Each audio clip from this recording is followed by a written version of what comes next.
Oremos ao nosso Deus. Pai querido, em nome de Jesus, obrigado por estarmos mais uma vez na casa do Senhor, no dia do Senhor, e agora de maneira especial para ouvirmos a palavra do Senhor, a voz do Senhor. Permita, Senhor, que o Espírito Santo que inspirou esta palavra esteja agora iluminando nosso coração e mente para podermos tirar proveito da palavra santa. Repreenda, Senhor, tudo aquilo que não procede de Ti, e que o Espírito do Senhor traga agora ao nosso coração aquela palavra específica que o Senhor preparou na eternidade para cada irmão, cada irmã, todos que estão aqui presencialmente, aqueles que estão nos acompanhando pela internet. Que a graça do Senhor faça uma obra poderosa na vida de cada um. Tu sabes, ó Deus, das lutas pelas quais nós temos passado neste tempo. E o Senhor tem todo o poder, e agindo o Senhor, ninguém pode impedir, ó Deus amado. Ó Pai querido, agora, pois, com a Tua palavra, encha o nosso coração de alegria, encha o nosso coração de consolo, de esperança, fortaleça-nos com a força do Teu poder, para seguirmos em frente, olhando para o Autor e Consumador da fé, Cristo Jesus, Senhor nosso e da igreja. E é em nome dEle que nós oramos desde já, agradecidos, agora e por todo sempre. Amém. Amém. Glória a Deus. Permaneça aí com a sua Bíblia aberta. Primeira carta de Pedro, capítulo 2. Hoje, a partir do versículo 13. A partir do versículo 13. Nós vamos dar, então, sequência às nossas mensagens aí na primeira carta de Pedro. Conforme os irmãos que estão aqui e têm vindo aos domingos, os que estão acompanhando pelos canais da igreja, nós estamos tratando aqui a respeito daqueles que foram regenerados e, portanto, são forjados pelo fogo. Em Cristo Jesus são mais que vencedores, né? Agora, conforme disse o próprio apóstolo Paulo, quem está em Cristo, nova criatura é, as coisas velhas ficaram para trás e eis que tudo se fez novo. O apóstolo Pedro nos ensina aqui nesta carta, do capítulo 1 até o versículo 11, do capítulo 2, até o versículo 10, melhor dizendo, do capítulo 2, nós temos a primeira parte dessa carta, e a primeira parte é mais doutrinária, mais teológica. A partir do versículo 11, Pedro então começa a parte prática desta carta. Ou seja, agora nós temos o compromisso de colocar em prática aquilo que em Cristo, de Cristo, nós recebemos. Então, somos novas criaturas, nascemos de novo, regenerados, e agora temos que dar testemunho deste novo nascimento. Né? O mundo precisa ver essa realidade em nós. Então, observe bem, conforme estudamos, que a exortação doravante é que, como peregrinos e forasteiros, devemos nos abster de todas as paixões carnais que fazem guerra contra a nossa alma. E ele diz aí no verso 2, mantendo exemplar o vosso procedimento no meio dos gentios. E desta maneira, eles vão ver que aquilo que fala contra nós é mentira, não procede. Nosso testemunho vai superar isso e, portanto, o nome de Jesus será glorificado na vida deles também. É assim que o apóstolo faz essa introdução da sua parte prática da carta. E ele vai dizer claramente, pega 3 exemplos da nossa vida social, da nossa vida no dia a dia, 3 exemplos que representam todo o nosso testemunho, em todas as áreas, em todos os contextos. Ele pega 3 exemplos. Nós precisamos ter um comportamento exemplar como cidadãos, precisamos ter um comportamento exemplar como empregados ou como patrões, precisamos ter um comportamento exemplar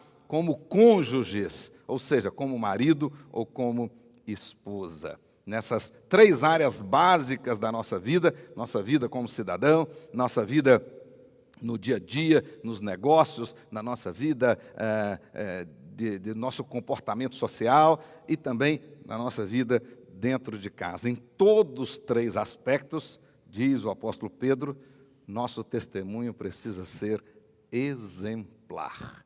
É isso que ele ensina para nós. Então hoje, a partir de agora, vamos aí estudar a partir do versículo 13. Então observe aí a partir do versículo 13. O primeiro exemplo que ele vai usar é o exemplo de cidadão, ou seja, Pedro vai falar aqui da conduta apropriada dos servos de Deus, aqueles que foram regenerados, aqueles que nasceram de novo, aqueles que agora nasceram do Espírito, vivem no Espírito e são guiados pelo Espírito. Qual é o testemunho que eles têm que dar como cidadãos? Já vimos aqui que, na essência, nós somos cidadãos dos céus, mas estamos aqui no mundo, embora o mundo não está em nós, mas estamos no mundo e precisamos então testemunhar da nossa nova cidadania neste mundo. É isso que ele vai ensinar para nós. Então, o princípio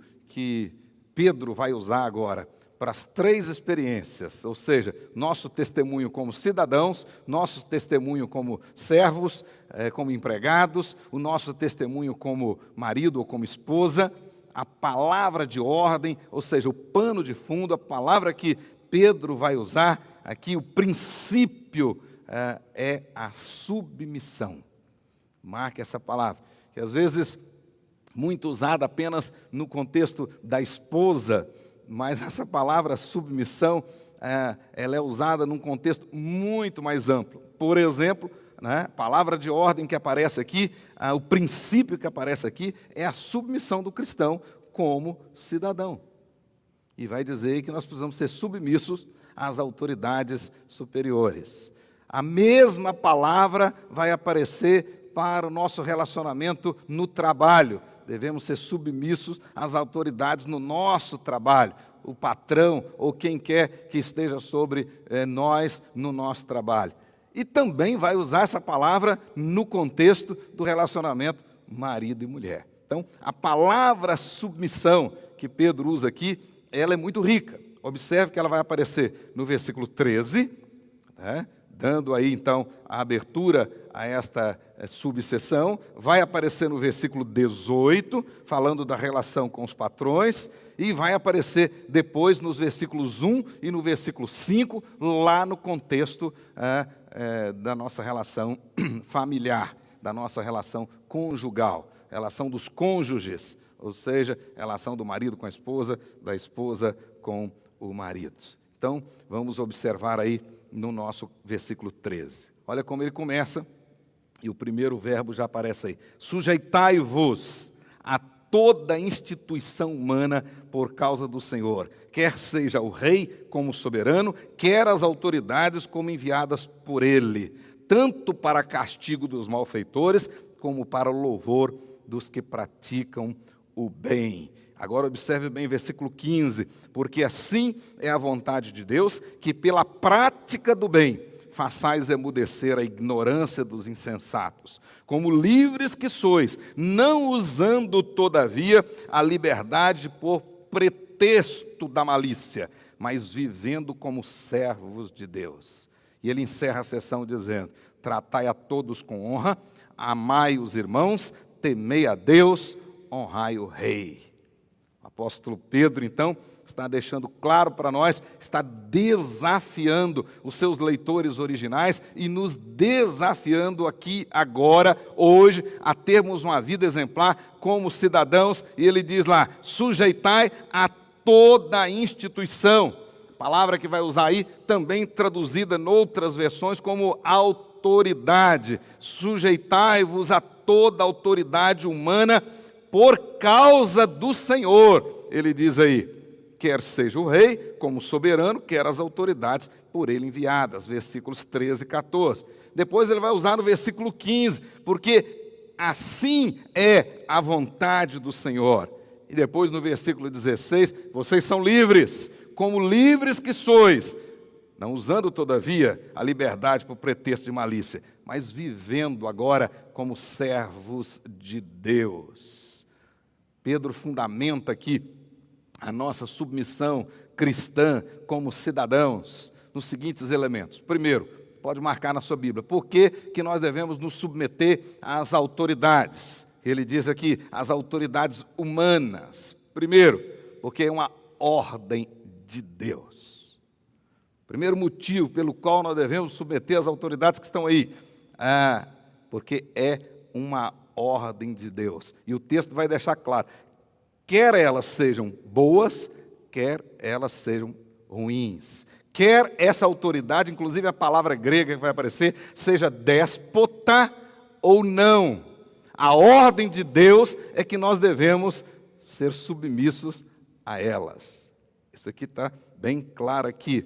E segundo o apóstolo Pedro, segundo motivo, é que isto é da vontade de Deus. Olha aí, na visão de Pedro, o simples fato de ser uma ordem de Deus já é o suficiente para nós. Entretanto, visto que Deus deu uma ordem, é óbvio que Ele espera que você cumpra essa ordem, que eu cumpra essa ordem. Deus não deu nenhuma ordem para que você não cumprisse. Toda a ordem de Deus é para que cumpramos.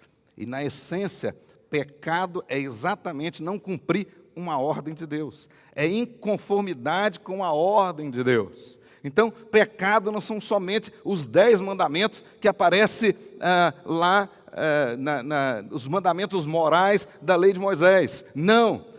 Qualquer inconformidade com qualquer ordem de Deus, com qualquer mandamento de Deus, é pecado. Então, Pedro está dizendo que nós devemos obedecer às autoridades, porque é ordem de Deus. Devemos obedecer às autoridades, porque é da vontade de Deus. Agora é um detalhe interessante. Pedro, na visão de Pedro, um homem mais simples, ele disse, devemos obedecer porque Deus deu uma ordem. Devemos obedecer porque é da vontade dele. Ponto. Mas o apóstolo Paulo foi mais longe. O apóstolo Paulo se encarregou de explicar melhor esta situação. Lá em Romanos capítulo 13, versículos de 1 a 7, ele aprofunda e explica essa nossa relação com as autoridades de maneira mais profunda. Paulo lá vai dizer que, na realidade, não existe nenhuma autoridade que não proceda de Deus. Na realidade, segundo o apóstolo Paulo, lá em Romanos 13, Deus é a fonte da verdadeira autoridade. Só Deus tem autoridade. E a partir dele, toda autoridade é delegada. Nenhuma criatura tem autoridade em si mesma. Autoridade inata. Só Deus tem autoridade. Então é Ele que delega a autoridade. O homem, por mais importante que seja, por mais recursos, etc., nada disso, ele não tem autoridade por si mesmo. Ele precisa receber essa autoridade. E o apóstolo Paulo explicando, então, ele diz lá que não há autoridade que não proceda de Deus. Depois, o apóstolo Paulo explica que as autoridades que existem foram por ele instituídas. Foram por ele instituídas, portanto, toda autoridade humana é delegada, e é Deus quem delega. Por isso é que o argumento de Pedro é que, em última análise, você obedecendo à autoridade humana, você está obedecendo a Deus, porque é Deus quem delegou aquela autoridade. E, em última análise, quem é que nós estamos obedecendo? A Deus. Então, esse é o argumento dele. Por isso, quem se opõe, segundo o apóstolo Paulo, quem se opõe à autoridade, na realidade, ele resiste, ele está desobedecendo a ordenação de Deus. Romanos 13, versículos 1 e 2. Porque foi Deus quem delegou aquela autoridade. No momento que você desobedece àquela autoridade, em última análise, você está desobedecendo a Deus. O texto diz, você está resistindo à autoridade que Deus delegou. As autoridades foram ordenadas por Deus, segundo tanto o apóstolo Pedro, aqui no texto que eu acabei de ler, quanto Paulo, lá em Romanos 13.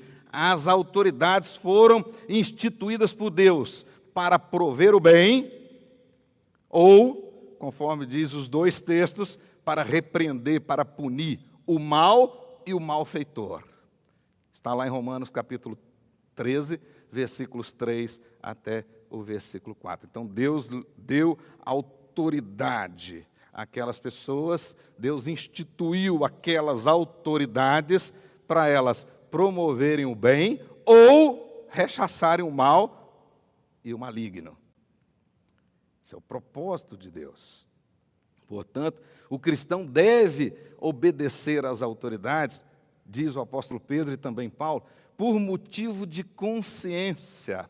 A razão que nos leva a obedecer às autoridades constituídas vai além do medo de ser punido por elas. Não, a razão pela qual nós as obedecemos, somos submissos a elas, é exatamente por causa de Deus, por causa da consciência, ou seja, por causa da fé, por causa da palavra, por causa daquilo que eu entendo da palavra. O meu Deus me orientou isso para que eu agisse dessa maneira.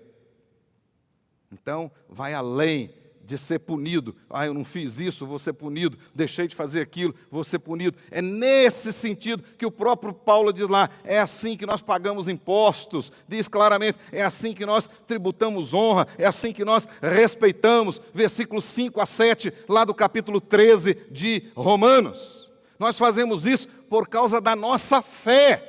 Porque, na essência, ninguém gosta de pagar imposto, ninguém gosta de exaltar o outro, de honrar o outro. Na essência, a rebeldia que já existe em nós, por causa da velha natureza, é de não obedecer ninguém e nada. Mas agora, regenerados, nascidos de novo, lavados no sangue do Cordeiro, agora uma justiça imputada, uma fé verdadeira, nós temos uma maneira diferente de ver as coisas. Agora, nem vocês nem eu, ninguém aqui pode esquecer que na época que Pedro escreveu isso, e na época que Paulo escreveu Romanos 13, quem estava no poder era nada menos, nada mais do que Nero. Então, se você pensa que o presidente é ruim, ou que o prefeito é ruim, que o governador é ruim, ou isso, aquilo, outro, e isso te dá o direito de se rebelar, e de falar isso, falar aquilo outro, e criticar, como eu vejo às vezes no Facebook, pessoas que se dizem cristãs, ou crentes, membros de alguma igreja, e escrachando, execrando, falando mal, inclusive palavrões em relação às autoridades. Não conhecem a Bíblia, não passaram por um verdadeiro novo nascimento ainda. Porque não é isso que a palavra ensina. Na época que Paulo escreveu isso, quem estava no poder era Nero, e que odiava os cristãos. Na época que Pedro escreveu isso, a grande perseguição já tinha começado, e ele escreveu essa carta exatamente para consolar os irmãos que estavam debaixo de perseguição. E mesmo assim, Pedro está dizendo, honre as autoridades. Mesmo assim. Então, precisamos entender esse texto dessa maneira. O apóstolo Pedro está dizendo que nós devemos fazer isso. E é uma maneira de expressar o nosso testemunho. Então, nós obedecemos às autoridades por causa de ser uma ordem de Deus. Nós obedecemos às autoridades porque é da vontade de Deus. Nós obedecemos às autoridades porque é uma expressão do testemunho cristão. Olha o que Pedro diz aí no versículo 15, pela prática do bem. Versículo 15 aparece aí, ó. Porque assim, olha aí, ó. Porque assim é a vontade de Deus, que pela prática do bem, ou seja, por esse testemunho ilibado, por esse testemunho verdadeiro, pela prática do bem, pela obediência, façais emudecer a ignorância dos insensatos. Então, agir dessa maneira é uma forma de testemunhar, segundo o apóstolo Pedro. Quarto, é prova da nossa liberdade cristã. Por que que nós obedecemos às autoridades? É exatamente porque nós somos livres. Exatamente por isso. Olha como é que esse argumento é maravilhoso, né? O cristão é livre exatamente porque é escravo de Deus. Ou seja, a essência da nossa liberdade está em obedecer a Deus. A essência da liberdade cristã reside em Deus. Portanto, a Bíblia diz que nós somos tirados das trevas para a maravilhosa luz para servir ao Senhor, para testemunhar agora do nosso Deus. Então, na realidade, a liberdade cristã significa ser livre para servir a Deus e não ser livre para fazer o que dá na cabeça, o que der na cabeça. Não. O apóstolo Paulo, escrevendo aos Gálatas, ele diz que a nossa liberdade não pode ser usada para libertinagem. Então, nós não somos livres para fazer a vontade da carne. Nós somos livres para fazer a vontade do Espírito. Para isso é que Ele nos libertou. Então, no momento que eu dou testemunho como cidadão, eu estou exatamente exercendo a minha liberdade. Quando Jesus, no Sermão do Monte, falou, se alguém te fizer andar 1 milha, ande 2. Esse contexto não é comum para nós, mas na época que Jesus falou isso, todos entendiam. Existia uma lei romana que qualquer soldado romano podia exigir de qualquer pessoa que ajudasse a carregar as cargas do exército, dos soldados. E a lei dizia que qualquer soldado podia exigir 1 milha. Qualquer um. Então, na época, no dia que Jesus estava carregando a cruz e que as autoridades exigiu do Cirineu, de Simão, para carregar a cruz de Jesus, fazia parte da lei romana. Mas Jesus disse, se alguém te obrigar a andar 1 milha, ande 2. Mostre para ele a sua liberdade. Ande 2. Liberdade em Cristo é diferente da liberdade que o mundo propaga aí fora. Tá? Muitos aí, muitos jovens e outros vão para as baladas e usam drogas e dizem que são livres. São livres não, são escravos do pecado, são escravos. A Bíblia deixa claro, são escravos das obras da carne. Não conseguem deixar de fazer aquilo. Agora o cristão é livre para obedecer a Deus.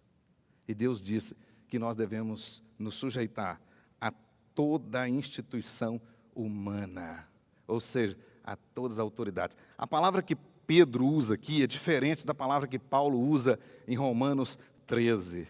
E aqui, no caso de Pedro, a palavra que ele usa para, que aqui está traduzida por instituição ou autoridade, ela é mais ampla. E na realidade, ela não tem relação somente com as autoridades constituídas do poder público, mas todas as autoridades, todas, inclusive o seu patrão, que tem autoridade sobre você naquele trabalho. E assim por diante. Então, o texto vai se desenvolvendo dessa maneira. E aí chegamos na segunda parte, na segunda sessão, aliás, no finalzinho dessa primeira, para fazer a transição para a segunda sessão. Pedro vai dizer aí, no versículo 17, terminando, ele faz uma aplicação da submissão. Por isso, o que nós temos que fazer? Olha o que está no verso 17, marque aí na sua Bíblia. Tratai a todos com honra, amai os irmãos, temei a Deus, honrai o rei. 4 verbos aparecem aí. Todos 4 no imperativo. Todos 4. Né? Um detalhe curioso. Só que nós temos, na realidade, 3 verbos. Aparecendo 4 vezes. Porque o mesmo verbo, 2 vezes. Aparece aí a mesma palavra para tratai a todos com honra. É um verbo só. E depois, honrai o rei. É um verbo só. E são os mesmos verbos. Qual é a diferença? E ambos estão no imperativo. A diferença é o tempo. O tempo. O primeiro verbo está no passado, no aoristo, concluído. E o segundo está no presente contínuo. Olha que coisa interessante. O primeiro, né, quando ele diz lá, tratai a todos com honra, é a base, é a base. Esse aorista aqui, esse verbo aqui, exige isso em primeiro lugar. É a condição para você amar os irmãos, é a condição para você temer a Deus e é a condição para você honrar o rei. Então, se você realmente já tem uma consideração pelos irmãos, pelas pessoas, se você já tem no seu coração essa convicção, na sua mente essa convicção de honrar as outras pessoas, você não vai ter dificuldade nenhuma de honrar o rei, de honrar a autoridade.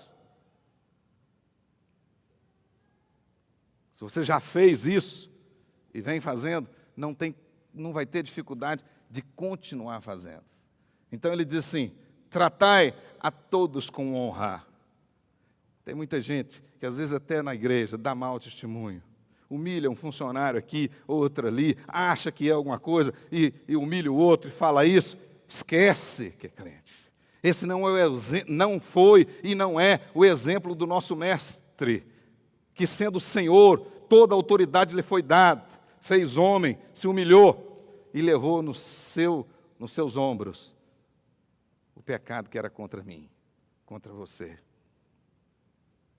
Então, você acha que tem direito de humilhar alguém? Ah, mas eu tenho dinheiro, isso, aquilo, outro, eu tenho um carro melhor, aí pode enfiar na vaga do deficiente ou do idoso. Ah, eu sou membro da igreja, mas você pensa que a igreja é um clube e você é associado dela? É isso que ele está dizendo para nós. Então, se eu já aprendi a tratar todos com honra, a destacar os demais, os irmãos, eu não vou ter dificuldade de honrar as autoridades, porque eu já faço isso com todos. Segundo verbo que vai aparecer aí, amai os irmãos. Aí é um presente contínuo. Você ama agora, vai amar amanhã, vai continuar amando até a volta do Senhor Jesus.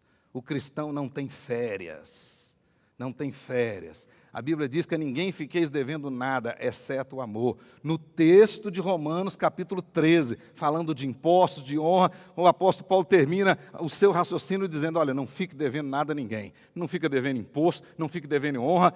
A única coisa que nós somos devedores é o amor. Esse, quanto mais nós amarmos, mais nós teremos que amar. É isso que ele ensina para nós. Esse é o exemplo de cidadão que nós vamos dar. Eu sei que você fica pensando: puxa, mas o presidente, isso, aquilo, outro, fulano de tal, é autoridade, mas é corrupto, é ladrão, é isso, aquilo, outro, como é que eu vou obedecer a isso? Vocês acham que Nero não era corrupto? E não só corrupto, devasso.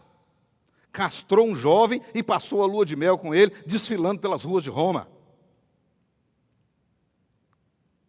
Segundo a história, é bem provável que tinha relação sexual com sua mãe, Agripina.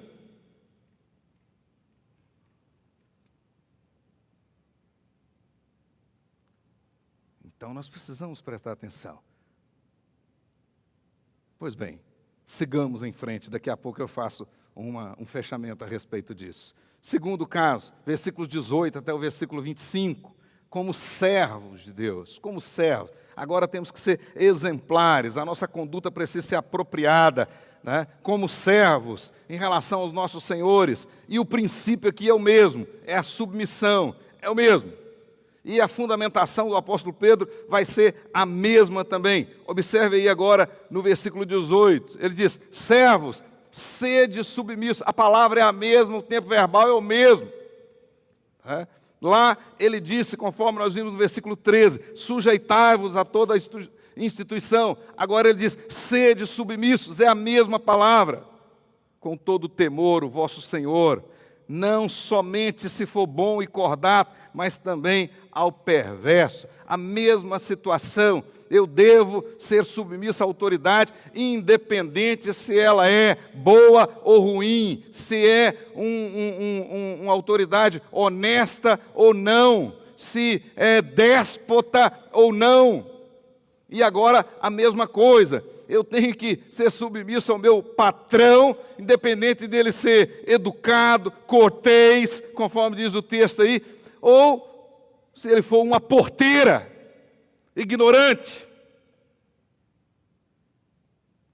O texto diz que nós devemos ser submissos. E a fundamentação é a mesma. Observe aí. Primeiro, é uma ordem, versículo 18, sede submissos. É uma ordem, o verbo também está no imperativo, do mesmo jeito que lá no versículo 13. Então o argumento é o mesmo, devo ser submisso ao patrão, e não somente quando ele está perto, tá? O argumento é esse, ou se ele é bonzinho, ou se ele está pagando em dia, bonitinho, etc. e tal, ou se ele traz um presente quando ele viaja, ou se ele é muito educado. Seu compromisso transcende tudo isso. Sede submissos, é uma ordem de Deus. Segundo, versículo 19, da mesma forma, é da vontade de Deus, e isto alegra o coração de Deus. Olha bem, olha o versículo 19, porque isto o quê? A submissão ao patrão, a submissão ao Senhor, isto é grato, que alguém suporte tristeza, sofrendo injustamente por motivo de sua consciência para com Deus. Há o mesmo princípio por trás. Eu obedeço o meu patrão, não é porque ele é bonzinho, ou se for ruim, mas é por causa da minha fé, que em última análise eu estou obedecendo a Deus. É a Deus que me colocou ali, e Ele tem um propósito para isso. Minha estada naquele emprego, naquele local, é um propósito de Deus, e um dos propósitos de Deus pode ser a evangelização daquele patrão, ou de outras pessoas ali, ou até da família daquele patrão. Por isso que se é grato a Deus, Deus se alegra nesse comportamento. O contrário, absolutamente não. Quando você é, na nossa gíria aqui, morcegão, enrolado, só trabalha na frente do patrão, só faz isso, faz aquilo outro, mentiroso, dá mau testemunho, como é que aquela pessoa vai se converter? É isso que ele está dizendo. Mas ele continua, na mesma toada. É uma expressão de testemunho cristão. E ele, aqui no caso da relação com o patrão, com o servo, ele usa o exemplo de Jesus. De Jesus. Observe aí os versículos 21 e 24. Né? Mas para não deixar o 20 para trás, ele diz lá: pois que glória há, se pecando e sendo esbofeteado, por isso o suportais com paciência? Se, entretanto, quando praticais o bem, a mesma palavra que ele já usou duas vezes, já usou lá, versículo 12, já usou lá no contexto de sermos bons cidadãos. Ou seja, se você está dando bom testemunho, se, entretanto, dando bom testemunho, fazendo do jeito que Deus quer, sois igualmente afligidos e suportais com paciência, isto é maravilhoso, isto é grato diante de Deus. E aí ele dá o exemplo de Jesus, verso 21, porque para isso mesmo fostes chamados. Olha bem, pois que também Cristo sofreu em vosso lugar, deixando-vos exemplo para seguirdes os seus passos, o qual não cometeu pecado, nem dolo algum se achou em sua boca, pois ele, quando ultrajado, não revidava com ultraje, quando maltratado, não fazia ameaças, mas entregava-se àquele que julga retamente, carregando ele mesmo em seu corpo, sobre o madeiro, os nossos pecados, para que nós, mortos para os pecados, vivamos para a justiça, por suas chagas fostes sarados, porque estáveis desgarrados como ovelhas. Na realidade, Pedro faz aqui uma citação de Isaías 53, 9, e depois Isaías 53 novamente, versículos 5 e 6. Jesus é o nosso exemplo. Então, se você fez coisa errada no trabalho, e o patrão, que já é um déspota, te castigou, etc e tal, e falou uma série de coisas, e você ficou quietinho, você não fez vantagem nenhuma. Agora, se ele agiu desse jeito com você, e você deu bom testemunho, isso é agradável diante do Senhor, porque Jesus passou por isso. E o texto vai dizer que exatamente por isso nós fomos chamados. Você pode dizer, imagina até que Alguns dos leitores da carta de Pedro devem ter dito, tá, mas isso é muito difícil. Mas alguém já disse para vocês que ser cristão é fácil? Tem realmente muitos grupos por aí afora pregando um cristianismo e oferecendo um cristianismo cor-de-rosa. Que você se converte lá e aí a sua vida vai mudar, você vai passar a ter, você tinha um Fusquinha velho, agora vai ter um Vectra, nem existe Vectra mais, né? Vai ter eu queria lembrar do Camaro, né? Isso, aquilo, outro, etc. Não. Não é essa a proposta cristã, não. Jesus diz assim, assim como o Pai me enviou, eu envio a vós outros. E o Pai enviou para ele morrer. E ele disse, se o grão caindo não morrer, ele não vive, ele não nasce, ele não germina. Então o caminho do cristão é um caminho sacrificial. Mas é nesses momentos que nós somos chamados a dar testemunho. Agora olha o verso 25, nós temos aí a quarta fundamentação. Então, a primeira é uma ordem, a segunda é a vontade de Deus, a terceira é a expressão de testemunho, e a quarta é prova da nossa conversão. Olha o verso 25. Porque estáveis desgarrados como ovelhas, agora, porém, o que está escrito aí? Quem está me acompanhando? Vos convertestes. Vos convertestes, está falando de conversão, não está falando de adesão. Você não veio aqui para a igreja porque achou o louvor bonito, ou porque aqui as pessoas são bonitas, a comunidade é maravilhosa, né? O ar-condicionado é bom, a luz é isso, aquilo outro. Não, você tem que estar aqui porque se converteu. Você não era povo, agora é povo. Estava longe nos delitos e pecados, agora foi lavado no sangue do Cordeiro. E o propósito disso é absolutamente diferente da vida que você tinha antes. Seu patrão vai ver isso. Daqui 1 mês, 2 meses, ele vai falar assim, puxa, mas aconteceu alguma coisa. Porque esse sujeito me dava dor de cabeça, era ruim de trabalho, isso, aquilo. Agora o sujeito mudou da água para o vinho. Aí você vai poder dar o testemunho, mudei mesmo. Jesus fez uma obra na minha vida. É assim.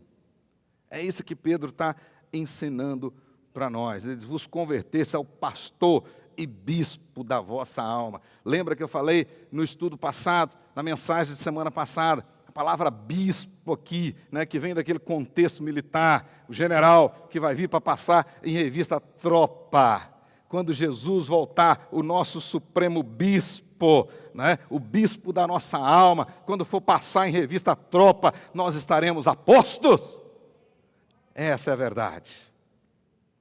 E por último, versículo 1 até o 7 do capítulo 3. Observe aí, agora o nosso relacionamento familiar.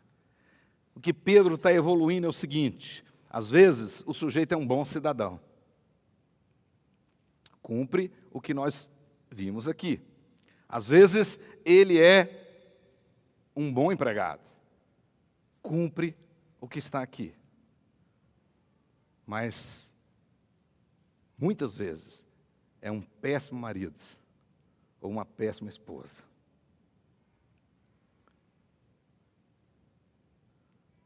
Isso acontece até com pastor. Já ouvi contar a história de pastores que os filhos diziam assim, eu queria ficar a vida inteira na igreja, porque lá na igreja o meu pai é nota 10.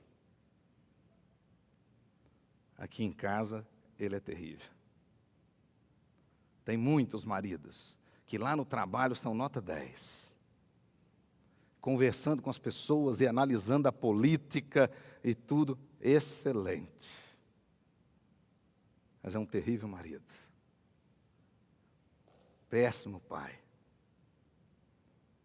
Esposa, a mesma coisa. Às vezes, na igreja, etc. e tal, a mulher aqui exemplar, mas é uma péssima esposa em casa. Mas nós vamos ver aqui que Deus, agora, na hora de fazer a análise, Ele começa de trás para frente. Ele começa olhando em casa, para depois no trabalho, para depois como cidadão. Aqui, na revelação a Pedro, ele começou da cidadania para o relacionamento do trabalho e para dentro de casa. Mas vamos ver, abre aí, observe comigo.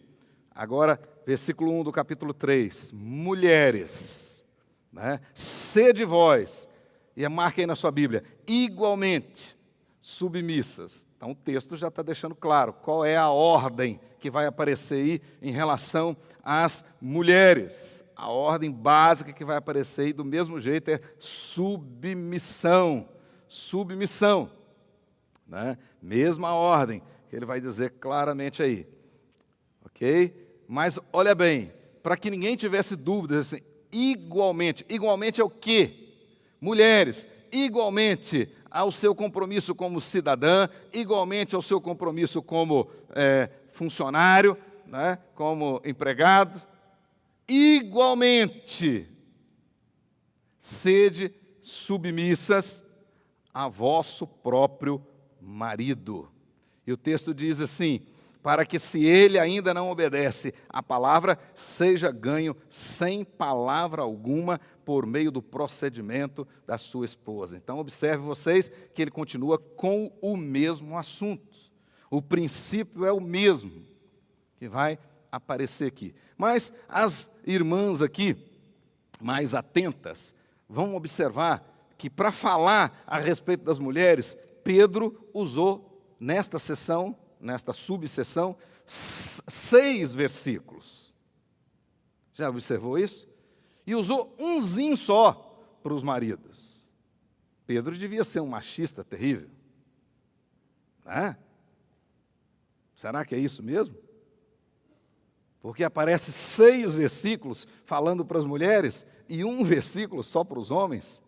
E a sessão é para falar da responsabilidade dos cônjuges, do compromisso que cada cônjuge, seja o marido ou a esposa, tem de dar testemunho dentro de casa. Mas por que ele bateu tão pesado nas mulheres? 6 versículos. Mas tem um pano de fundo interessante. Eu já posso dizer claro para vocês, Pedro não era machista, né? O cristianismo não é machista, não tem aqui nenhuma discriminação em relação às mulheres, pelo contrário. Exatamente o contrário, e é isso que eu vou mostrar para vocês agora. Na época que esse texto foi escrito, na época do nascimento da igreja cristã, né? Na realidade, em todas as 3 culturas daquela época, nós tínhamos 3 culturas básicas naquela época, a cultura grega, a cultura romana e a cultura judaica. Todas as 3 culturas, e no contexto de todas elas, a mulher era absolutamente discriminada. Era praticamente um objeto. Em todas as 3. Tanto na cultura bem libertina dos gregos, na cultura dos romanos, na mistura das duas, na chamada cultura greco-romana e na cultura judaica. Se não, vejamos, na civilização grega, a obrigação da mulher consistia em permanecer dentro de casa e ser obediente ao marido em tudo. Naquela época, os gregos diziam que a característica principal da mulher, a mulher que realmente era uma mulher boa, era aquela mulher a principal característica dela era ver, ouvir e pedir o mínimo possível. Era assim que os gregos diziam. Ela tinha que ver, ouvir e pedir o mínimo possível. Se não fizesse nenhuma dessas coisas, estava excelente. Seria muito boa. Na cultura romana, por exemplo, sobre as leis romanas, a mulher não tinha direito. Legalmente, ela era tratada como uma menina. Se estivesse em casa, estaria debaixo do pátrio poder. E o pai tinha todo o poder sobre a filha, inclusive poder de vida ou morte. Se casasse, ficaria debaixo do poder absoluto do marido. Assim era a lei romana.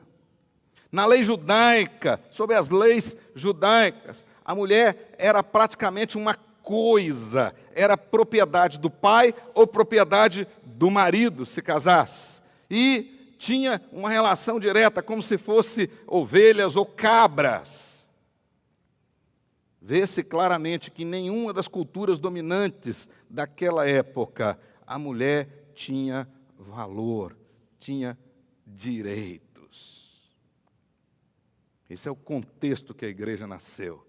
Então, longe, como tem aí alguns grupos que às vezes criticam o cristianismo e aquele ódio pelo cristianismo, mas aquele ódio não tem base nesses argumentos que aparecem. Aquele ódio tem base num argumento espiritual, porque esse argumento, na realidade, o cristianismo é que vai trazer essa consideração importante em favor da mulher. Agora observe bem vocês, nessa época, se um homem se convertesse ao cristianismo, quase que naturalmente ele levava a esposa com ele, porque já era da cultura que a esposa tinha que seguir o marido. Então, quando o homem se convertia, existia poucos problemas. Normalmente, ele levava a mulher. Mas quando acontecia o contrário, a mulher se convertia e o marido não, aí tínhamos um grande problema, porque era uma situação totalmente diferente da cultura daquela época. Era realmente algo inusitado, era uma atitude de desobediência da esposa em relação ao marido. E é nesse contexto que Pedro está escrevendo. Então, observe bem, ele diz, olha, vocês vão ser submissas ao vosso marido. E se algum deles ainda não foi ganho, olha na sua Bíblia e marca essa palavra, que ele seja ganho. A expressão grega que aparece aí é muito interessante, que ele seja conquistado para o reino de Cristo. Esse é o sentido, né? Que ele seja conquistado para o reino de Cristo. Mas o aspecto negativo é que ele seja livre do inferno. Você não pode deixar seu marido ir para o inferno, certo? E como é que você vai fazer isso? Aí ele vai dizer, sem abrir a boca, com o seu testemunho, com o seu procedimento. E aí ele vai perceber que tudo aquilo que falam lá fora sobre as mulheres cristãs não procede, porque ele tem uma dentro de casa e vê como é o comportamento dela. É aí que está a grande novidade do cristianismo. Essa esposa vai ser submissa. Era quase que algo normal naquela época, é obrigatório. Agora ela vai ser submissa, mas de maneira absolutamente diferente. Então, Pedro vai usar aqui as mesmas fundamentações. É uma ordem. Sede vós igualmente submissas, independente do tipo de marido que você tem. De repente, você tem um marido gente fina, né? Aquele marido maravilhoso. Talvez todas as mulheres gostariam de ter um marido como aquele. Mas, de repente, você tem uma verdadeira tranqueira dentro de casa. E aqui não vale aquele ditado, cada um tem um marido que merece. Não. É o seu desafio. É o seu desafio.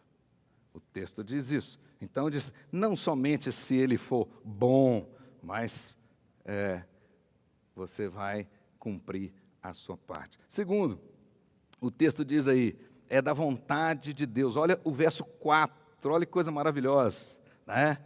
Seja, porém, o homem interior do coração, unido ao incorruptível, trajo de um espírito manso e tranquilo, que é de grande valor diante de Deus. Irmãs, olha aqui para mim, e vocês que estão em casa, o que mais agrada a Deus a respeito da sua vida é o testemunho que você dá dentro de casa. O texto é que está dizendo isso aqui. Não, você nunca vai ser uma mulher virtuosa se dentro de casa você não cumprir isso aqui. E você nunca vai agradar a Deus. Você pode vir aqui para a igreja, jejuar a semana inteira, chegar às 5 horas da madrugada aqui, sair de noite, fazer uma série de coisas. Se na sua casa você trata o seu marido mal, se você não cuida da sua casa conforme deveria, certo? Não vai valer nada. Absolutamente nada. E independente do seu marido. Né? Porque poderia parafrasear o apóstolo Pedro aqui dizendo, né? Qual é a vantagem de ser submissa a um marido que faz tudo por você? Que carrega você no colo, que te dá um cartão sem limite, e etc. e tal. Não tem vantagem nenhuma. Agora, dá testemunho para aquele casca grossa. E aí? E a Bíblia diz que Deus vai se agradar disso. Então, Deus se agrada se você cumprir isto, se você realmente viver o cristianismo dentro da sua casa, você vai agradar o Senhor. É o que o texto diz. Então, é da vontade de Deus e é uma expressão do nosso testemunho também, do testemunho da irmã. Olha o que diz aí agora o versículo 5, diz lá, pois foi assim também que ataviaram outrora as santas mulheres que esperavam em Deus, estando submissas ao seu próprio marido. A expressão, até o verbo que aparece aqui, elas permaneceram assim a vida inteira. E Deus as chama aqui de santas mulheres, descendentes de Sara. Todas as mulheres virtuosas são filhas de Sara. Não são filhas de Maria, não. Filhas de Sara. Maria foi filha de Sara. De Sara. Aí você vai ser uma mulher que realmente agrada ao Senhor. Expressão do testemunho. As santas mulheres que esperaram no Senhor. Inclusive Sara, a mãe delas. Então é isso que nós temos que fazer. Você vai ganhar o seu marido sem abrir a boca. E não se preocupe com o tempo pertence ao Senhor. De repente você vai fazer isso 1 ano, 2 anos, 10 anos, 20 anos, 30 anos, o que for. Isso não é seu problema. Isso é problema do Senhor. Seu compromisso é dar o testemunho. Agora observe bem para encerrar o versículo 7. Ele usou 6 versículos para as mulheres, e parece então que é maior. Só que o versículo 7, o que o apóstolo Pedro traz aqui é realmente revolucionário em relação aos homens. Observe aí, versículo 7. Marido, vós igualmente. Então agora ele usa a mesma coisa. Igualmente quem? Igualmente os cidadãos, igualmente o empregado, igualmente a esposa. Igualmente, vós igualmente, vivei a vida comum do lar. E aí ele vai dizer, com discernimento, e tendo consideração para com a vossa mulher, como parte mais frágil, tratai-a com dignidade, porque sois juntamente herdeiros da mesma graça de vida, para que, olha bem como é que ele termina o texto, para que não se interrompam as vossas orações. O que Pedro está dizendo aí? Ele começa dizendo que nosso compromisso de marido é o mesmo, a palavra é a mesma, que ele vai aparecer aí, e ele aponta 5 maneiras pelas quais o marido testemunha dentro de casa. Então nós temos que cumprir isso. 5 ele usa aí. Se não fizermos isso, não estamos testemunhando dentro de casa. Primeiro, palavra discernimento. Diz lá que nós devemos viver a vida comum do lar. Ou seja, devemos cumprir nossos compromissos no lar. Né? Primeiramente, com discernimento. Palavra que aparece aí para discernimento. Também pode ser traduzida por sabedoria, com conhecimento. Né? Cônscio das obrigações sagradas do matrimônio. Por isso que ninguém pode brincar de casamento. Jovens que estão me escutando aqui agora, não entre num casamento, né, simplesmente para legalizar o sexo. Absolutamente não. Casamento não é brincadeira, casamento não é coisa de homem, casamento é instituição divina, e todos que entram nele vão ter que dar conta diante do Senhor. Casamento é muito sério. ao ponto de ele dizer que a minha primeira obrigação no casamento é viver a vida comum do lar com sabedoria, com discernimento, consciente das responsabilidades do matrimônio, das responsabilidades sagradas do matrimônio.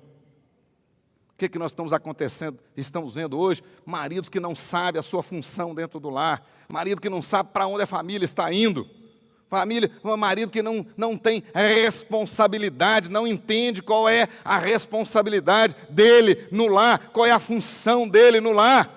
Então, ele vive literalmente a filosofia do Zeca Pagodinho, deixa a vida me levar. E vai a família dele toda para o inferno, porque ele não tem responsabilidade. Não é isso que nós estamos vendo hoje? Alguns maridos irresponsáveis, não sabem por que casaram. E alguns ainda chegam para mim e dizem, eu não me vejo casado. Olha que coisa. E Pedro está dizendo que nós precisamos ter discernimento. Tem que ter discernimento. Deus deu a você é o cabeça da sua casa, então você tem que saber para onde a sua casa está indo. Um dia uma esposa falou para mim, pastor, o senhor prega de vez em quando aqui na igreja, que a mulher tem que ser submissa, e hoje já falei isso, né? E que submissão é estar debaixo de uma missão, é verdade. Eu disse, pois bem, se eu não sei para onde estamos indo, não sei qual é a missão, como é que eu vou ser submissa?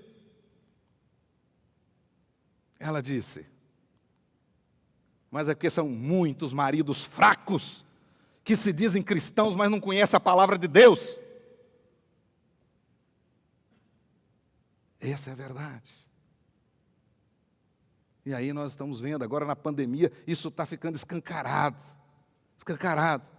Algumas famílias entrando em rota de colisão, porque não sabem qual é a direção. E não tem um capitão lá dentro. Não tem alguém para dizer, estou no timão, é para cá que nós estamos indo. Isso é que está acontecendo. E Pedro está nos exortando a isso. Nós temos que dar testemunho como cidadãos, é verdade. Temos que dar testemunho no trabalho, como empregados, é verdade. Mas temos que dar testemunho dentro de casa.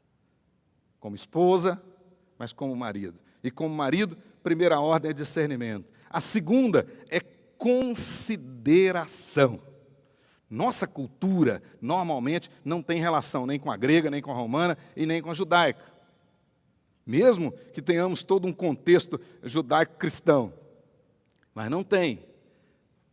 Mas, infelizmente, muitos maridos tratam a esposa desrespeitosamente, como objeto, como uma coisa. Mas o cristianismo nunca ensinou isso. E numa época muito mais difícil do que a que nós estamos vivendo, Pedro aparece dizendo que o marido tem que tratar a esposa, diz claramente, com consideração, consideração. Palavra que ele vai usar aqui, claramente, é com respeito, com carinho, preocupado com ela. E ele ainda chega a argumentar, preocupado com ela como a parte mais frágil. Ele não está falando aqui de fragilidade, de capacidade, disso, daquilo outro. Ele está usando a fragilidade física, inclusive a palavra aqui é isso, é frágil fisicamente. Pelo menos, na maioria dos casos, né, a estrutura física da mulher é mais frágil do que a do homem. Então, o marido tem que ter cuidado com ela. O texto, bem claro, diz aí, porque ele não está falando aqui de frágil, de ser inferior, né, de você, por ser o cabeça, você é mais importante, nada disso. Paulo disse lá em Gálatas, capítulo 3, verso 28, que em Cristo não há grego nem judeu, não há bárbaro, não há cita, não há escravo, não há livre. E ele diz lá, não há mulher e nem homem, todos são iguais diante de Deus. Está escrito. Então trate a esposa com consideração.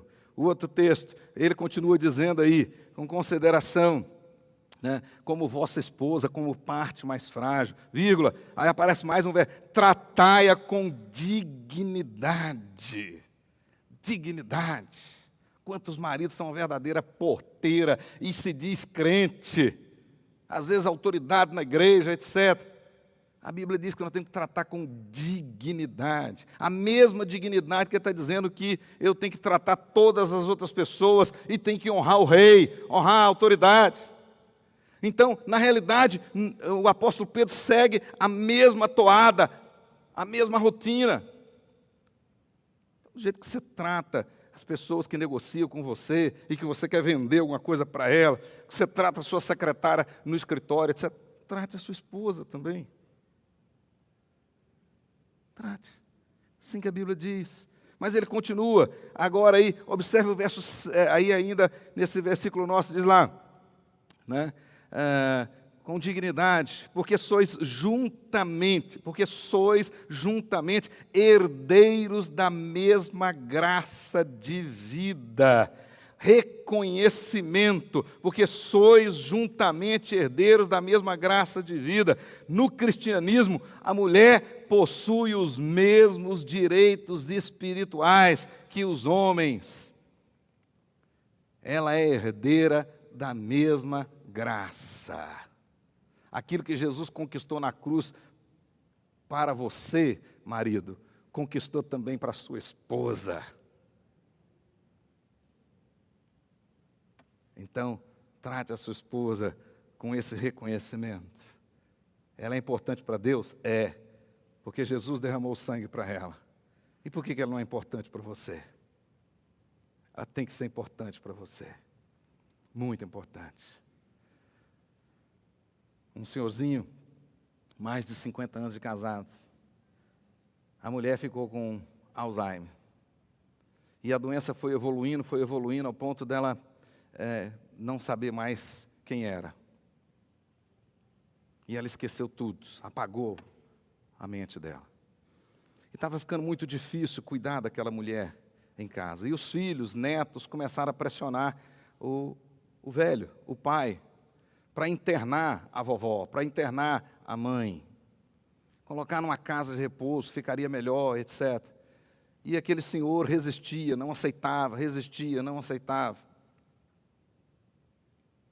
Até que um dia, com muita resistência, ele aceitou. Entendeu que lá naquela clínica, ela iria ser mais cuidada, melhor cuidada, e assim por diante. Mas aí ele aceitou e colocou uma condição. Ele disse para os filhos e para os netos: eu aceito. Vamos colocá-la lá. Mas com uma condição. Todos os dias, um de vocês tem que me levar lá. Todos os dias eu tenho que ir lá. Aí, como eles queriam resolver aquele problema, aceitaram a condição do velhinho. E internaram e foram cumprindo. Uma semana, 2 semanas, um mês já começou a ficar difícil. Um já tinha um compromisso, outro no outro, né? Um neto para um lado, um filho para o outro, e quem ia levar o senhorzinho lá? Aí um dia sobrou para um neto que não tinha ido ainda, ele foi, mas foi murmurando. E no meio da estrada, do caminho, ele disse para o vovô, disse: mas vô, por que o senhor vem aqui? Por que o senhor insiste com essa besteira de querer vir aqui todo dia? Ela nem sabe quem é o Senhor. Aí o vovô disse para o neto: meu neto, ela não sabe quem sou eu, mas eu sei quem é ela. Eu sei quem é ela. Ela é a mulher que eu prometi a Deus que cuidaria dela enquanto ela vivesse. Esse é um verdadeiro testemunho. É assim que o homem de Deus tem que fazer, né? E por fim, o texto diz, tudo isso, né? Aí vem essa quinta, a necessidade, para que não se interrompam as vossas orações. Do mesmo jeito que não adianta você participar de tudo da SAF aqui, dar mau testemunho dentro de casa para o seu marido, aí é melhor você nem participar de nada aqui. Para o homem também. Se você não cumprir isso aqui, Deus não vai ouvir nem as suas orações. Então, eu tenho que fazer tudo isso aqui, inclusive por necessidade. Inclusive por necessidade, porque se eu não agir desse jeito, Deus não vai ouvir as minhas orações. É isso que está escrito aqui, pelo menos na minha Bíblia está escrito assim.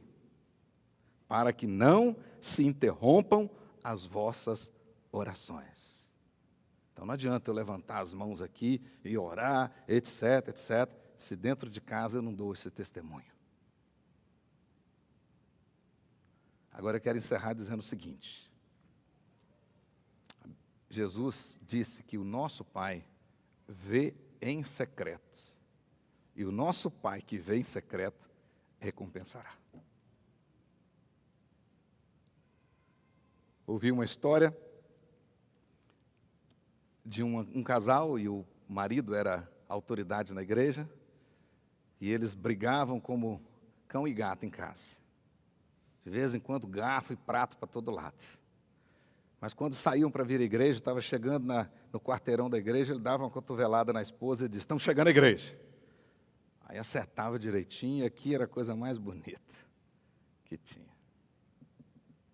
Chegava em casa, começava de novo. No carro já começava a briga de novo. A Bíblia diz que Deus vê em secreto. Deus sabe.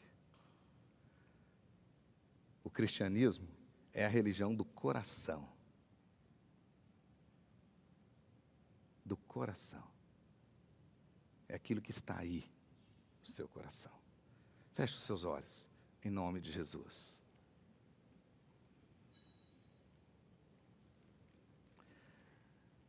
Por fim, tanto no caso do cidadão, quanto no caso do patrão, do empregado, quanto no caso do marido que não é crente, ou o contrário, a nossa submissão,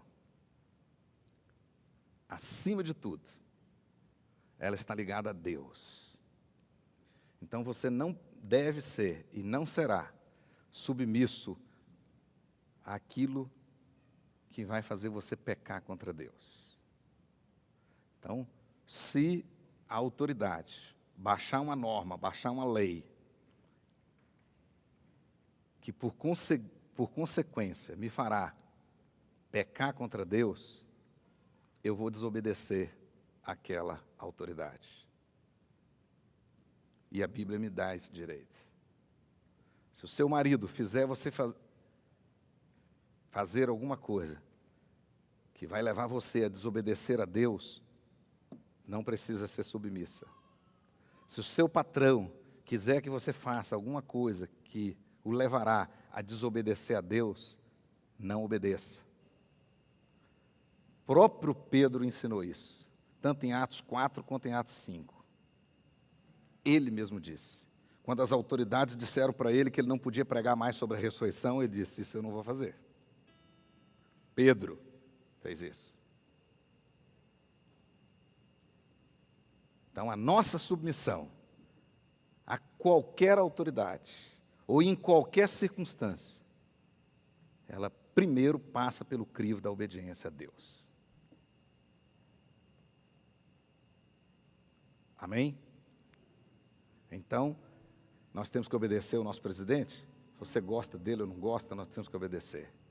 Nosso prefeito, se você gosta ou não gosta, nós temos que obedecer. Nosso governador, a mesma coisa. As autoridades que eles designaram, a mesma coisa. Mas naquilo que nos leva a desobedecer a Deus, nós não temos compromisso com eles. Nem que para isso tenhamos que pagar caro. É isso que a palavra nos ensina. Amém?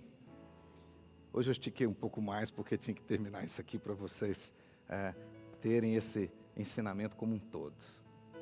Mas a minha oração é que o Espírito Santo de Deus realmente coloque no seu coração as principais lições, para que você viva nessa sociedade indiferente, corrupta, ímpia, mas você possa viver lá com dignidade, agradando ao Senhor. Que você possa, o seu testemunho, ser excelente como cidadão. Se você for criticar o prefeito, for criticar o governador, o secretário, isso, aquilo, outro, agora na época, meça as palavras. Faça isso com sabedoria, com lógica. Não fica repetindo como papagaio, falando besteira. E não se exalte. Não fique fazendo como os ímpios, xingando o presidente, xingando o prefeito, xingando aquilo outro. Longe de vós todas essas coisas. Exerça a sua cidadania. Seja politizado, seja inteligente, seja sábio. As pessoas vão te ouvir assim. Todos têm que ser livres. Você pode ter votado nesse ou naquele, pode ter votado no candidato que eu votei ou não. Isso não tem problema. Mas tem que respeitar. Esse é o nosso compromisso. Tem que respeitar. Você pode estar nervoso. Não é brinquedo pagar mais de 50% de imposto. Não é. Mas fale com sabedoria. Fale como um crente. Proteste como um crente. Não vai na onda. Vai na onda. Não. Absolutamente não. Lá no seu trabalho, você pode estar achando que deveria ganhar mais. E talvez até deveria mesmo. Mas nem por isso você vai fazer menos. Continue fazendo o melhor, dando o seu melhor. Deus vai te honrar no tempo certo. Dentro de casa, você pode estar achando que está lutando sozinha. Ou lutando sozinho. Parece que está tudo nas suas costas. Não entregue os pontos, continue. Deus vai te honrar. Deus vai te honrar. Porque Ele diz que isso é agradável. Ele haverá de te recompensar. Em nome de Jesus. Vamos ficar de pé.